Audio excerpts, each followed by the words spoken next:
ఇక్కడ వేదిక పైనటువంటి పెద్దలందరికీ, ముఖ్యంగా అధ్యక్షులు గోపా అధ్యక్షులు బండి సాయన్న గారు, ప్రధాన కార్యదర్శి శ్రీనివాస్ గౌడ్ గారు, మిగతా కార్యవర్గ సభ్యులు, హాజరైనటువంటి గోపా ప్రతినిధులందరూ కూడా నమస్కారం.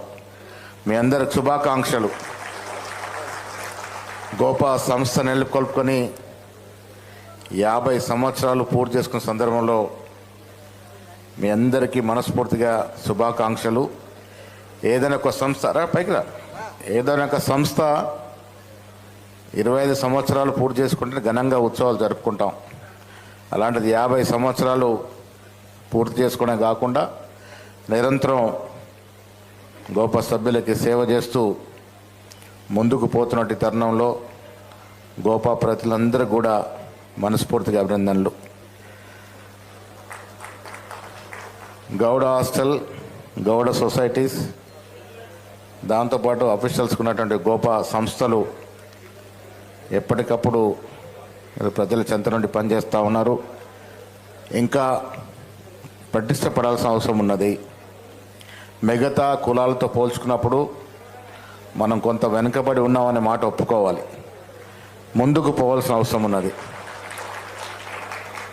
ఇవాళ రేవంత్ రెడ్డి నేతృత్వంలో కాంగ్రెస్ ప్రభుత్వం అన్ని కుల సంఘాలకి అవకాశాలు ఇవ్వాలని, సదుపాయాలు కలగజేయాలని కొంత దృక్పథంతో ఉంది. మిత్రులు గోపా భవన్ అన్నారు. తప్పకుండా గోపా భవన్ కొరకు అవసరమైతే ముఖ్యమంత్రితో మాట్లాడి అది మేము ల్యాండ్ ఇవ్వగలుగుతామా, లేక ల్యాండ్ మెరుగొంటే నిధులు ఇవ్వాలా, మిత్రుడు పొన్నం ప్రభాకర్తో చర్చించి దాని విషయంలో చొరవ తీసుకుంటాము. అదేవిధంగా గోపా నిధి ఒకటి ఏర్పాటు చేయండి. ఎన్ఐఆర్ఐలు కానీ మనలో కొంత సంపన్నమైనటువంటి కుటుంబం వాళ్ళ నిధి ఏర్పాటు చేస్తే బీద జనానికి సాయం చేయడానికి అవకాశం ఉంటుంది. ఎడ్యుకేషన్ అనేది ఏ సమాజానికైనా, రండి శ్రీకాంత్ పైకి రండి, శ్రీకాంత్ పైకి రా. ఎడ్యుకేషన్ అనేది చాలా ప్రముఖ పాత్ర వహిస్తుంది.